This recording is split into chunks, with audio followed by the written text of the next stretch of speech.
on va prendre le temps de s'arrêter justement sur les tendances, sur la façon dont tous ces produits du canard s'ancrent dans des nouvelles tendances de consommation. Et donc, on a Freddy Tiburce, cofondateur de Manger du Sens, on t'a laissé du temps, Freddy. Tu as 20 minutes pour pouvoir expliquer tout ce qui se passe. Ce matin, tu as tenu tes 20 minutes, donc je ne suis pas du tout inquiet. Tu étais inquiet sur les 20 minutes. Non, j'étais inquiet, mais je ne le suis plus du tout. De toute façon, on a 5 minutes d'avance, donc tu es vraiment très à l'aise. Ce qui me semble très important, c'est qu'on t'a vu l'autre jour pour le congrès d'Eurotoc. Tu d'ailleurs nous as donné des pistes de réflexion sur un enjeu fait maison qui dépasse le simple enjeu de l'origine du foie gras. N'est-ce pas ? Tout à fait. Mais explique-nous, et je crois que c'est très important pour les gens qui sont dans la salle, ce qui est en train de se passer et comment vous, les chefs cuisiniers, vous pouvez tirer profit de cette tendance de consommation pour faire parler votre créativité. Gros challenge. Bonjour à toutes et à tous. Je suis ravi d'être avec vous cet après-midi. Vous avez bien compris que j'avais un sacré défi parce que passer après Marie-Pierre P pour vous donner envie de consommer du foie gras ou de la viande de canard, c'est quand même assez challengeant. Pour autant, un petit mot. Donc, Manger du Sens, c'est un studio d'innovation et dont notre métier, c'est d'accompagner et de faciliter des projets d'innovation qui donnent du sens. C'est important de poser ça. Et je voudrais m'empresser de rajouter que je garde de mes expériences antérieures avec les chefs. Il y a un sujet que les chefs n'aiment pas, c'est qu'on leur donne les recettes toutes faites. Alors, vous pensez bien que je vais essayer de m'en souvenir. Et pour le coup, ce que je vous invite de suite à partager avec moi, c'est que derrière la question « Quel courant porteur pour le foie gras et la viande de canard en 2024 ?» je ne vais pas donner les recettes. Vous avez bien compris pourquoi. En revanche, je me propose, mesdames et messieurs, de remplir vos paniers d'ingrédients. Et on est à un stade de l'après-midi où on va partager une récréation réflexive. Donc vous allez devoir cogiter pour nous proposer les recettes à la fin, en clair. Et après avoir fait de l'escalade, si j'ai bien compris. Ah oui, alors c'est très bien, effectivement, tu fais bien de me le rappeler.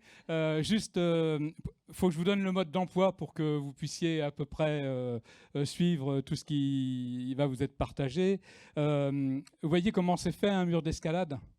Vous savez, ce truc assez impressionnant, vous mettez devant, vous voyez que ça monte assez haut, vous voyez des prises, et si vous avez quelqu'un d'expérimenté devant vous, vous voyez qu'il monte très très vite. Il se fait un parcours, etc. Donc, je vais essayer de vous donner des prises et à la fin, on verra celles et ceux qui sont les plus agiles et les plus rapides parmi vous. Ça vous va comme règle ?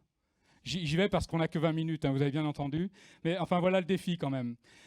Pour parcourir ça, donc dans la liste des ingrédients, on va aller puiser dans le focus consommateur, on va regarder rapidement les tendances alimentaires, on va s'intéresser à la transition alimentaire, on se projettera sur l'avenir. Et puis enfin, vous aurez chacune et chacun à répondre à la 5e question. Je vous ai prévenu. Toujours OK pour y aller ? Ouais, allez, c'est parti. Focus consommateur. Alors, on va commencer par un peu de démographie. 68 millions de Français, 66 en France métropolitaine pour 61 millions de canards. En clair, vous avez compris, pour avoir un canard, il faut se dépêcher à le commander. Premier enseignement. Derrière ça, quand même, autre enseignement tout aussi sérieux, 21,5% de la population a plus de 65 ans, 17% à moins de 15 ans. Et lorsqu'on prend les moins de 40 ans, ça fait 32 millions. 32 millions versus 66 millions en France métropolitaine. Donc ça, c'est que le début du problème, en fait. Faut retenir aussi, pour répondre à l'équation, que consommateur, citoyen ou mangeur, on a 3 stratèges contradictoires. En clair, le consommateur, il est plutôt économe par les temps qui courent. Il est de plus en plus citoyen, donc militant. Et enfin, chouette, il reste mangeur, donc épicurien, ça rassure. Pour autant, premier ingrédient qu'il faut avoir en tête, il faut savoir qui décide et qui arbitre. Donc, première partie de l'équation. Deuxième partie de l'équation, alors en jaune, c'est 1990, en bleu, 2020. Pour ceux qui ont été façonnés comme moi en école de commerce à la ménagère de moins de 50 ans, il ne faut pas la chercher, elle a disparu. Vous voyez ? Aujourd'hui, les couples avec enfants, c'est plus le profil majoritaire. Et c'est sérieux. les couples sans enfants, ici, donc pareil, plus nombreux, mais surtout, hommes seuls, femmes seules, quand on fait le cumul, 37%. Donc il faut avoir ça en tête pour continuer à écrire la recette. La famille avec enfants n'est plus le modèle majoritaire. Si vous voulez creuser tout ça, c'est des données de l'INSEE. Ça a été publié en janvier dernier, donc c'est facile de s'y repérer. Pour continuer, on va essayer de regarder qui passe à table. Et là, pour le coup, je m'appuie sur l'Observatoire OPSOCO de la consommation responsable. Ça a été publié en lien avec Citeo. Là, c'est pareil, on revient sur des fondamentaux. La segmentation des profils de consommateurs. Et c'est intéressant d'avoir ça en tête. Alors, c'est pareil, hein, les chiffres, comme il y en a beaucoup, moi, je vais vous le raconter à ma manière. 20% de réfractaires. En clair, la conso responsable, ils s'en tapent. Ça ne les concerne pas. On a le ventre mou, 23 et 13, ça fait 33%. Donc là, ils ne savent pas de quel côté ça va pencher. Et puis vous avez le reste, ça doit faire 44% si je ne me suis pas trompé, ou quelque chose comme ça, enfin plus de 40%, qui sont concernés par la consommation, j'allais dire la restauration responsable, évidemment, mais par la consommation responsable. Pour autant, dans ces 40 et quelques pourcents, ce n'est pas uniforme. Hein, il y a différents niveaux d'engagement, donc il faut retenir ça. C'est pareil, ça fait partie des fondamentaux du marketing, segmentation, ciblage, positionnement. On poursuit. Bonne nouvelle, résultat d'une étude Toluna Harris Interactive, près de 2/3 des Français déclarent cuisiner ou participer à la préparation des repas et estiment que c'est davantage une passion qu'une obligation. Et c'est plutôt une bonne nouvelle, d'une part, de le constater, surtout dans cette proportion-là. Mais les 15-24 ans le pensent également à hauteur de 63%, donc c'est plutôt rassurant. Pour poursuivre et continuer à vous donner des ingrédients, une large majorité des Français estiment important de connaître l'origine des produits qu'ils consomment. Et là, pour le coup, 85% pour la population totale et c'est un peu moins important pour les 15-24 ans, mais quand même 73% malgré tout, ça reste considérable. Donc je poursuis à égrener mes ingrédients. Entre 2009 et 2019, la part du budget alimentaire des ménages consacrée aux produits carnés recule. Important de se rappeler que 20% environ des dépenses de consommation des ménages sont consacrées à l'alimentation. Ça a monté jusqu'à 22% avec cette période inflationniste. Pour autant, on voit que globalement, les produits carnés, ça baisse sur la décennie écoulée. C'est important de l'avoir en tête, même si la consommation reste conséquente. Intéressant aussi de répondre à cette question qui nous est régulièrement posée, dont on entend parler quasiment tous les jours. Pourquoi dit-on qu'il faut augmenter la part de protéines végétales dans notre assiette? Certains voudraient nous laisser penser qu'il faut arrêter de manger de la viande. C'est de la foutaise, c'est une grosse connerie, donc ce n'est pas ce qu'il faut retenir. En revanche, il faut expliquer pourquoi on entend ça. En France, nous consommons en moyenne 820 grammes de viande par semaine. Ça représente 65% des protéines que nous consommons sont d'origine animale.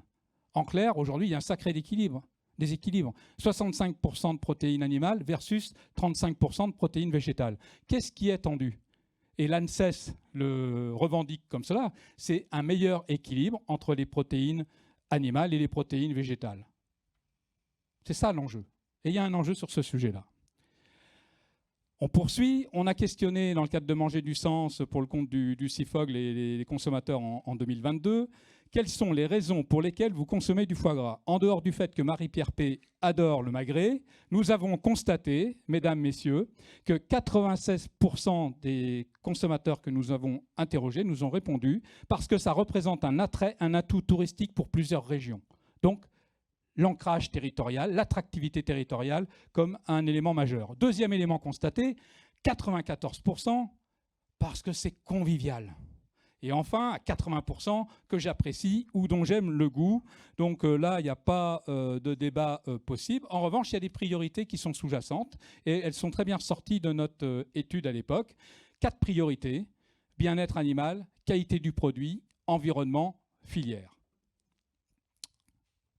Conclusion conclusive sur ce premier focus consommateur. La transparence alimentaire est la clé de voûte de la confiance. Les consommateurs sont demandeurs de venir voir par eux-mêmes ce qui se passe au sein de la filière, en particulier sur les fermes, et d'échanger avec les producteurs et les productrices. Les labels jouent aussi un rôle essentiel en matière de réassurance. Les consommateurs souhaitent davantage connaître l'origine et la composition des produits. L'origine géographique des produits est considérée comme un marqueur de qualité des produits. Et enfin, les démarches de progrès engagées depuis plusieurs décennies par la filière sont à poursuivre, notamment sur les enjeux RSE, RSO. On s'en dira un petit peu plus tout à l'heure. Vous êtes toujours avec moi? On continue? Vous avez noté les premiers ingrédients, hein? Vous avez la recette à écrire tout à l'heure. Donc, tendance alimentaire, alors là, pas de surprise. Pas de surprise parce que, donc ça, c'est un travail de Nutri-Marketing avec Innova Database, donc l'analyse de l'innovation mondiale des produits alimentaires. Et lorsqu'on regarde tout ce qui se passe, on a ces tendances de fond, les 5 tendances majeures: santé, sincérité, praticité, naturalité, plaisir. Et à chaque fois, c'est égrené de nouveaux arguments pour chacune de ces tendances de fond. Donc, pas de scoop là-dessus. Ces fondamentaux-là, ils persistent. Et parmi ceux-ci, notamment le plaisir. Vous constaterez qu'au milieu de tout ça, parce que ça sert de variable d'ajustement et d'arbitrage, le prix. Ah, alors là, je vais vous surprendre. Alors, c'était plus facile à 12 heures qu'à 15 heures et quelques, mais pour autant, dans The Conversation, on a repéré un article génial. Je vous invite à le consulter. Comment le gras contrôle les neurones du plaisir. Alors, figurez-vous, cette notion qui se définit sous le terme de renforçateur. Alors d'ailleurs, c'est fini, hein, on ne parle plus de restaurateur maintenant. J'ai découvert tout à l'heure en écoutant Mathieu que probablement restaurateur, c'était l'ancien nom de vos activités de restauration, parce que le nouveau nom, ça va être renforçateur. Vous êtes des renforçateurs parce que vous êtes en capacité de libérer de la dopamine, le sentiment de plaisir. Vous voyez ce que je veux dire ? Et donc c'est fondamental parce que ce stimulus qui, grâce à la libération de dopamine, provoque durablement quelque chose de plaisant, d'agréable et à reproduire au plus vite. Une belle promesse. Alors oui, le foie gras est un renforçateur, probablement que les restaurateurs le sont aussi, mais en tous les cas, intéressant de considérer que les neurones du plaisir viennent nous titiller. Preuve en est, pour 58% des Français, le plaisir reste la préoccupation majeure de leur repas, et pour 62%, cette quête est d'abord associée au goût. Plutôt réconfortant, ça, Michel. Hein ? On va poursuivre. Deuxième pilier à avoir en tête en termes de chiffres, 76% des Français se mobilisent en faveur de la consommation responsable, et ça se traduit notamment, je fais mes choix en fonction de l'origine du produit, 67%. Je me retourne pour être démonstratif, vous avez compris le message.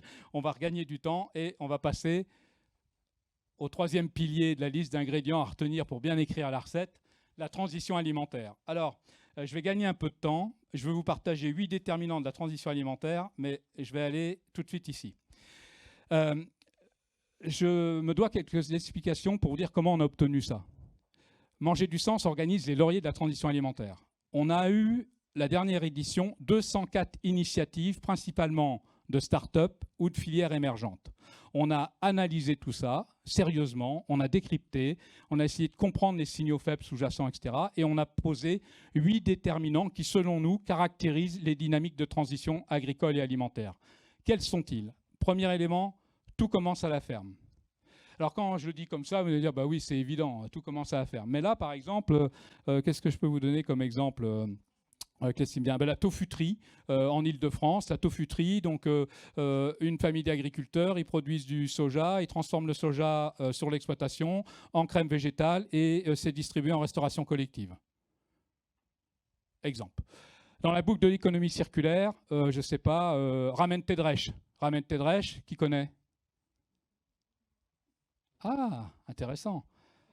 Mathieu, tu connais ? Je ne sais pas non plus. Non. Ben, on récupère tous les coproduits de la fabrication de bière et on en fait des nouilles.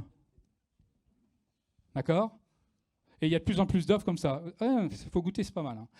Hein. Là, je suis sûr que je vais vous convaincre. On constate aussi qu'il y a beaucoup d'initiatives et de création de nouveaux concepts qui font que la restauration est un laboratoire de l'éco-responsabilité.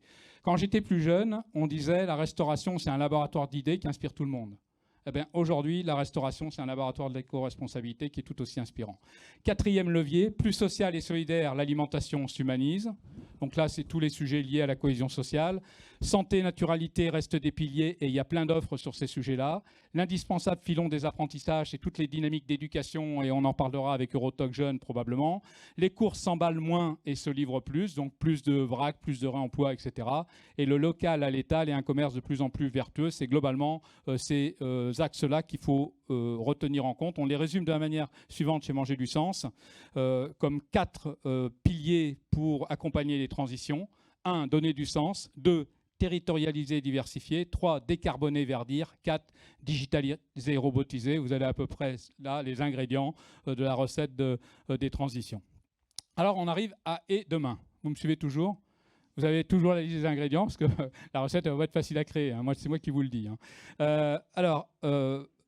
Pour y parvenir, en clair, il faut penser foie gras parce que comme ça, vous avez les bons indicateurs dans le cerveau. 2 pistes d'activation pour renforcer le lien et l'engagement des citoyens mangeurs. Et la première piste, vous allez me dire, bah, attendez, mais Tiburce, si tu fais de l'innovation pour nous dire que la première piste d'activation pour les courants porteurs, c'est le plaisir, et que tu nous dis qu'il faut renforcer le patrimoine culturel et la culinarité, et on va dire non. Si tu es venu pour nous dire ça, j'ai entendu Mathieu. Néanmoins, je vais insister là-dessus. Pourtant, dit très très fort. Ouais, je vais insister là-dessus. Héritage à préserver et à défendre pour le patrimoine culturel. Et plus on est en zone de turbulence, et plus c'est vrai. Et la culinarité, l'alliance du savoir-faire culinaire et de la créativité, ça veut dire qu'il y a un enjeu majeur de la part de la restauration pour pouvoir éclairer, inspirer, embarquer le plus grand nombre de personnes possible et faire en sorte que le premier pilier du patrimoine culturel soit définitivement renforcé.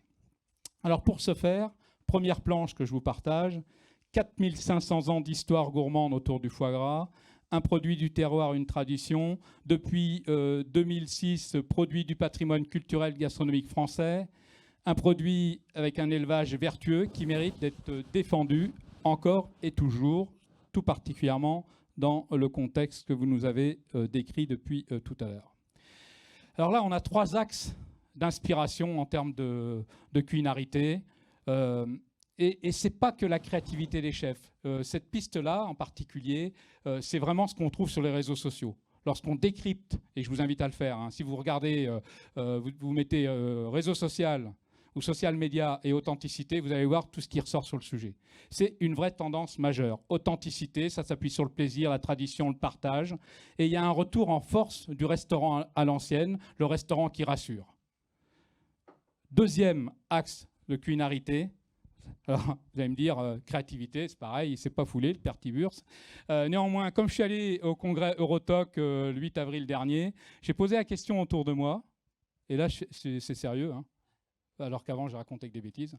J'ai posé la question auprès de quelques chefs, savoir, pour vous, quel est le chef, là, à ce moment précis, qui incarne le plus la créativité dans le domaine gastronomique et français. Alors, certains m'auraient pu me dire, bah, c'est Michel Roth.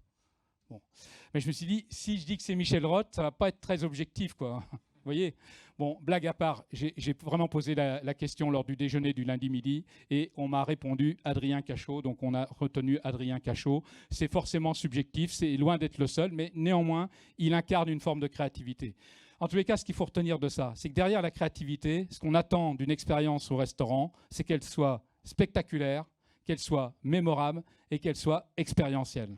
Et c'est bien évidemment vrai pour le foie gras et la viande de canard. Donc, deuxième pilier en termes de culinarité, la créativité. Troisième pilier, alors ça a été largement évoqué par Fabien tout à l'heure, mais vous allez me dire, on enfonce encore une porte ouverte, mais néanmoins, c'est particulièrement important d'avoir ça en tête. L'internationalisation, c'est fondamental pour la filière foie gras et la viande de canard. Mais c'est corrélé par des résultats d'études. Près de 50% des consommateurs européens cherchent de la cuisine d'autres pays pour leurs repas. Donc l'inspiration, la world food, c'est un vrai pilier pour proposer là aussi quelque chose de nouveau en matière de gastronomie, dimension multiculturelle. Et on a eu la chance d'avoir là aussi un chef à faire la une du Times. C'est la 3e fois qu'un chef français fait la une du Times, c'est Maurice Socco. Donc c'est important d'avoir ça en tête. Et je me suis aussi inspiré du Bocuse d'Or avec Stéphanie de Palma, la représentante des États-Unis, qui travaille particulièrement la viande de canard et le foie gras. Donc retenons aussi que ce pilier-là est un levier hyper intéressant pour la recette que vous allez devoir finaliser. Après la première piste d'activation autour du plaisir, une deuxième piste d'activation sur la durabilité. Et là, il va falloir hybrider 2 piliers majeurs que sont la technologie et la nature. Voilà, vous allez me dire, un petit contraste là. Eh bien, adopter l'intelligence artificielle et les nouvelles technologies pour optimiser notamment la démarche RSE, RSO de la ferme à l'assiette, c'est une suggestion de courant porteur à activer. Et il y en a une deuxième, c'est de régénérer le vivant, le territoire et les liens avec les citoyens. Alors vous allez me dire, nous, producteurs de canards, on travaille déjà très très bien, certes. Et vos engagements, ils ne sont absolument pas remis en cause dans ce que j'évoque là, et je me retourne et je regarde des producteurs sciemment. Néanmoins, là où il y a des marges de progrès et des opportunités à saisir, c'est dans la valorisation des liens avec les citoyens à l'échelle des territoires. Vraiment. Je poursuis parce qu'autrement Mathieu va me dire là, tu es beaucoup trop long. Ça va pas tarder. Je t'ai donné 5 minutes de plus, mais... Non, j'ai terminé. J'ai terminé. Donc, on utilise la technologie pour accéder et optimiser la transition alimentaire et on régénère le vivant et le territoire en densifiant les liens avec les citoyens mangeurs. On a mis ça en image avec Jeanne-Héloïse, et j'en profite pour la remercier. Mettre à profit la tech pour la RSE et la RSO, suggérer, proposer des expositions et des expériences immersives, faire redécouvrir la filière canard de façon expérientielle, innover avec des startups parce que c'est plein de solutions et de signaux faibles sur lesquels on peut capitaliser pour le métier et le parcours client. Et une fois que je vous ai dit ça, tout ça, ça vient conforter les 4 volets de l'engagement responsabilité sociétale de la filière, le bien-être animal, les mesures environnementales, le social, la qualité. Je ne rentre pas dans le détail parce que je veux me presser de vous demander maintenant à chacun, on va faire un petit tour de table, hein, quel courant porteur vous retournez à partir de cette liste d'ingrédients. Bon d'accord, ok, je vous donne un petit coup de main alors. En clair, la leçon de tout ça, plus sérieusement, c'est qu'il faut réussir à hybrider tout ce que je viens d'égrener comme ingrédient depuis le départ. Donc le défi pour écrire une recette adaptée, c'est de considérer tous ces ingrédients-là. Ça veut dire qu'il faut considérer les tendances, toutes les tendances. Il faut considérer les piliers de la transition alimentaire, donner du sens, décarboner, verdir, territorialiser, diversifier, digitaliser, robotiser. Il faut mettre une couche de patrimoine culturel et de culinarité. Il faut mettre une deuxième couche de technologie et de nature. Et là, mesdames, messieurs, miracle, vous obtenez la manière dont il faut structurer la recette, les courants porteurs pour le foie gras et la viande de canard. 3 modes opératoires à retenir pour votre recette. 1, les tendances alimentaires. 2, la transition alimentaire. 3, les pistes d'activation. Et maintenant, il faut écrire la recette. Pour ça, vous devez mettre dans votre recette du plaisir, de la naturalité, de la praticité, de la sincérité, du patrimoine culturel, de la culinarité, de la technologie, de la nature, digitaliser, robotiser, décarboner, verdir, territorialiser, diversifier et surtout donner du sens à l'ensemble. Voilà votre défi. Pour conclure, manger du sens, ce n'est pas un hasard. J'adore Lévi-Strauss. Lévi-Strauss, il disait la chose suivante, je vais me permettre de le paraphraser. Il ne suffit pas que le foie gras et les produits de la viande de canard soient bons à manger, c'est déjà le cas. Il faut aussi qu'ils soient bons à penser. Merci. Merci.